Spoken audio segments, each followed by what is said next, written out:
Hi everyone, welcome to today's pre-recorded lecture, which is actually going to be on research ethics.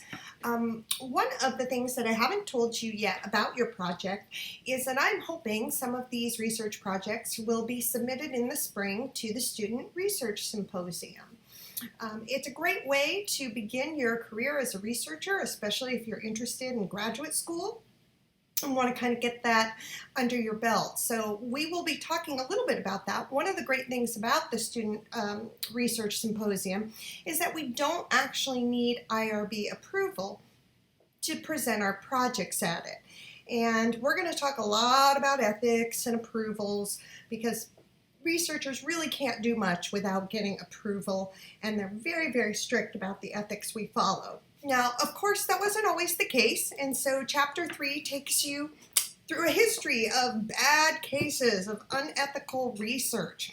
And you can certainly read about these. I think they're quite humorous. I question some of the researchers' intelligence, especially the liquor store burglary, where two researchers staged a burglary to see how someone would react, and the guy reacted by calling the cops who showed up and wanted to arrest the researchers.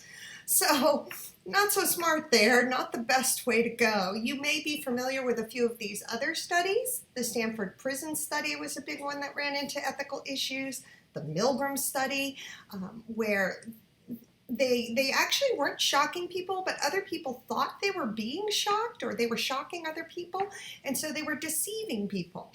Anytime we deceive or cause harm to a research participant, it is going to cause major problems. Nowadays, the study probably wouldn't even be approved to happen.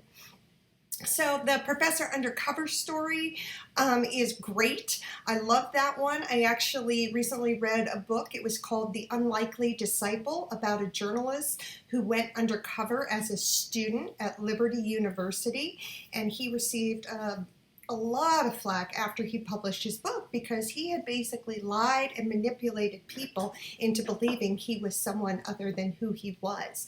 So these are the kinds of problems that come out of research. The Facebook newsfeed manipulation study, of course, you cannot deceive people. You can't deceive people. You can't lie to people. You cannot cause them harm. The Dr. Staples inconsistent data, I do want to mention that because this is, at the same time, it's not just about the participant. You as the researcher have to be ethical. You cannot manipulate your data. You cannot change the numbers to get the results you wanted. It's falsifying data, and it's also considered plagiarism. You cannot do that. So I wanted you to get some background in some of the major cases that have come over the years that made institutions start looking at research ethics and saying we need to be responsible to the research participants we're doing research on. Okay, so generally a quick little philosophy lecture. Ethics. A lot of people look at ethics in two ways, means and ends. And I've heard a lot of people talk about this. They're like, I don't care what means we use as long as we get the ends we wanted, or vice versa. So let's take a look at what that means. The means, you can use any tools or behavior to try to get a desired outcome. And think about that, any tools or behavior. So some people might say it's okay to terrorize somebody if we get useful information that could save someone else. The means or the tools doesn't matter. We can coerce them, we can beat them, we can do whatever we want if we get what we need, if the ends are good. Now, this causes problems, obviously. So look at this little 2x2 matrix here. If your means are good and honest, and you end up with a desired good ending outcome, we say that's ethical behavior. That's what we want. We go into things trying to do things through the means we've been given that are ethical and good, and hopefully we achieve a good or desired outcome. We can still have good means and sometimes receive a bad end. And this is subjective. And this is I think this one's very fascinating because you might go into it and say, this is good research, I'm doing a great thing, but something negative comes out of it. We end up with a bad ending. I'll give you an example. It's someone researching the Me Too movement and wanting to interview women. And while her intentions and the means, and she did everything correctly, it bothered her interviews, apparently traumatized a lot of the women. I thought she was a fairly traumatizing person anyway, so I'm not surprised that it ended badly. So she had good intentions, but maybe something about what she was asking ended up in a bad end, traumatizing and negatively affecting the participants. Again, if you use bad means to get a good end, we actually say that's Machiavellian. And Machiavellian is a type of ethic. It's basically, a complete control and force is okay to get the end you want. It's Machiavellian. It's not necessarily ethical. Is it done? Quite a bit. All right. And if you have bad means that end in a bad end, we say that's just unethical behavior. And that's where the Machiavellian is already in trouble. Because if you're torturing someone to get information and then they give you false information and you end up killing more people, the whole thing is pretty unethical. So everyone has their own standards for what they think is acceptable or not, but the research community has agreed upon standards. So you can personalize this to you and whatever you think is ethical, but the research community is going to say it's got to have both good means and good ends. That's the only thing that will be approved by our research community. Speaking of our research community, there has been, over the years, a lot done on human subjects and institution review boards and those who give us consent to actually do research. And it's pretty hefty. It took me over a year to get my last study approved by the Institutional Review Board at SDSU. You have to be very cognizant of participants, what your research is doing, what the harms are, what the benefits are. All of that your book talks about came out of the Belmont Report, and there are 3 things all researchers must pay attention to. You must have informed consent. You must get every single participant to say, okay, I will participate in your research. When doing survey research, we often say, well, if the participant takes the survey, they've given consent, and that actually is okay to do. If the participant doesn't want to take the survey, then that's their choice, and we don't ram it down their throat. This is the part where salespeople drive me nutso, because you say no once and they just continue after you and after you and after you. And it's like, no, I'm saying no because I don't want to do it. But they're trying to wear you down. And that's a little bit of those Machiavellian ethics that really will not get past an IRB board. They hate even when we offer students extra credit because it's seen as a controlling incentive. All right. If you have a population you're researching that has diminished autonomy, such as potentially children who can't make decisions about their own participation in a research project, then you have even extra consent you have to go through. You probably need a guardian's consent or another person or a school's consent. Research on children is very difficult to get approved because of this informed consent. They have to be able to fully acknowledge, yes, I will participate in this study and I know what I'm participating in, and I know all the possible benefits and risks and harms, which is the principle of benefits. Researchers maximize the benefits. We have to show that this is going to bring more benefit to society as a whole to find out this information than harms and minimize all possible harms. And when you have to go through and look at this, you will quickly learn a harm could be in taking a survey that it might fatigue you. I've actually had to list that as a harm, that taking the survey, even if it's 15 minutes, could cause mild fatigue. I wrote once, I was probably just being a sarcastic jerk to the IRB, but I wrote once that they could get a splinter from the pencil or ink stains from the pen. I was being a jerk. But that's what we're talking about here. All the possible harms that could come from this. Even if it's a survey, say you're asking questions about their family, and maybe that's going to bring up some bad memories. you have to identify that as a potential harm right from the start. Say this survey is about family communication. It may bring up certain attitudes or memories for participants that could be associated with possible good or bad outcomes. So you have to put all that down. It's incredibly specific. And you have to make sure that whoever your participants are, you are practicing justice. Basically, that you're fairly distributing the risks across society. It can't be a study that's more risky for men to take and more beneficial for women to take. Everybody must incur the same possible benefits and possible harms. It must be an equitable survey. I like to say I'm an equal opportunity wine drinker. I drink both white and red. They're both beneficial. What can I say? All right. So I've mentioned institutional review board. Everybody has a governing body that they must go to have their research approved before they can start to interact with other people. And that is always called the institutional review board.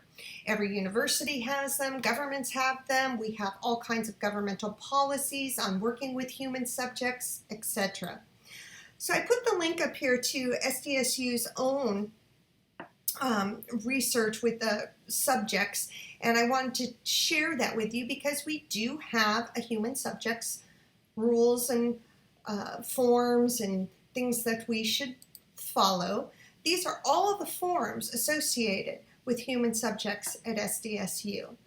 And you can see here, depending on what your research is doing, are you doing videos and you want to release videos about people, prisoner or detainee consent, specific risk populations, are you doing a clinical trial? We even have a research participant's Bill of Rights on here. We are mostly going to be using this anonymous survey, interview informed consent template. And I will show you this because you are going to need some of this for your project. We are going to make all of our participants in our study anonymous, and I will go back and explain the different categories of what's anonymous, what's confidential, all of that. But this is the part I really want you to pay attention to right down here. I've been highlighting it, and I've even deleted some of it, but it says, if you have questions about your rights as a participant, okay, and this is where it gets very, very specific. You can contact the primary investigator if you felt harmed by this research, if you have any concerns about this research, if you would prefer not to participate, you see, you will actually need to have this statement on your survey before anyone takes it. And I will be the primary researcher contact, or one member from your team will be. And you have to have that information there on the survey. So we will need that consent form off this IRB site to make sure you get that correct. And I'll post that on our module for you. Okay, back to our PowerPoint. All right, I quickly mentioned all of our subjects will have anonymity, or they will be anonymous. This means that no data can be traced back to that person at all. You have no idea who filled out that survey. These are the best types. They're going to get approved a lot more quickly through an IRB because, again, you cannot connect the person with any of their answers. Anonymity is much harder for interviews unless, again, they're random interviews behind a screen with a voice changed and you have no idea who's coming in. Even still, very difficult to have anonymity, complete anonymity in an interview. So anonymous means it cannot be traced to the participant whatsoever. Privacy. Every person has a right to privacy. This is basically to when they want to share information and when they don't. It's that simple. And you have a privacy about what you want to share and what you don't, and you can say no. Of course, that is a participant's right. I often in relational say there's a difference between privacy and secrets. Privacy means there are things that I control, information about me that I want private. Secrets gets a little different because it's usually information about someone else that you're not supposed to have, or da da da, and it gets more complicated. But everybody certainly has a right to privacy and what they want to share and when they want to share it. Confidentiality means I can trace it back to the person, but I promise to keep it confidential. And really what that means is that I'm not going to tell anybody, and only the researcher will know who gave that interview or who filled out that survey. I used to work in university athletics. I think you guys know this, at the University of Nevada. Woo, go Wolfpack. And certainly we did a seminar once where we had our football players take a survey about their drug and alcohol use. They were freaking out because they didn't want to take it, even if it was confidential, because they knew it was going to link back to them. Then we said, oh, it's anonymous. We can't link it back to you. We took everything. They still didn't want to answer it because they were scared to say, yeah, I smoke pot. So confidentiality, I agree to keep it confidential, but I, as the researcher, know who filled out what survey or gave what interview. Confidentiality says I won't breach that. I won't tell anybody, but I do know. Okay. So when you sit down to apply to the IRB, and you do, your book actually gives you some great summaries in here, starting on page 55, of what this application is going to look like. So why is the study being done? How many people? What are you going to be doing? How long will it be? What are the risks of the study? What are the benefits to anyone filling out your survey? What about confidentiality? What are my rights as a participant? We've got to put all of this on our survey before we hand it out. And that's going to be kind of our little project, is you're going to basically have that little template that you see on page 55 and 56 that I'm going to have you mock fill out for your study for this class. Again, we are not formally applying to the IRB, and the reason we're not doing that is because it simply takes too long. The class would be over before they even looked at our proposal, and this is why. Different types of study have different levels of review, and the first level there you see is exempt. Exempt is mostly survey research. It already meets a code of conduct that we agree is fair and good. And your book actually gives you 8 different categories of exempt in here. And that's basically, they've defined it out so specifically. Seriously, look on 65 and 66, 67. If you're doing A, you're exempt. If you're doing B with this criteria, then you can be exempt. It doesn't mean you don't have to apply. You still have to apply and submit your research to the IRB. It's just they are already going to say, okay, you're meeting the standards. We will approve this. So exempt really only happens with survey research. Expedited is a little faster.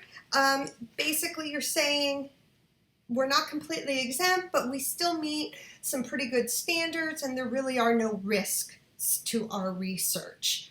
And a full board review is probably when you're going to do clinical trials, experiments on subjects, or you're going in talking to a special population like prisoners or children or elderly or cancer patients. You're going to get a full board review because the subjects are more at risk.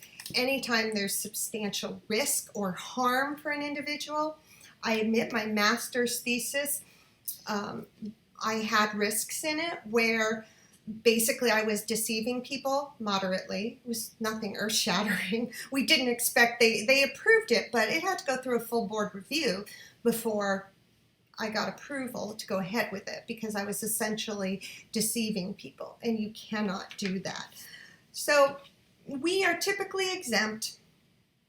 We are going to, again, for your purposes, fill out the actual little sample IRB protocol that's in your book. I'm actually going to put it up on a handout that you'll see in the module that you will fill in. So, Institutional Review Board ethics is taken incredibly seriously. Before I can even turn in my proposal for research, I have to go through hours of training. I have to know all of those court cases I showed you in the beginning and everything else. We have to follow those Belmont principles, and we will be doing that. So please be aware and make sure you know these terms and these ideas behind research ethics. All right. I hope you have fun mocking up your own ethics and institutional review board form. You can get that again on the module.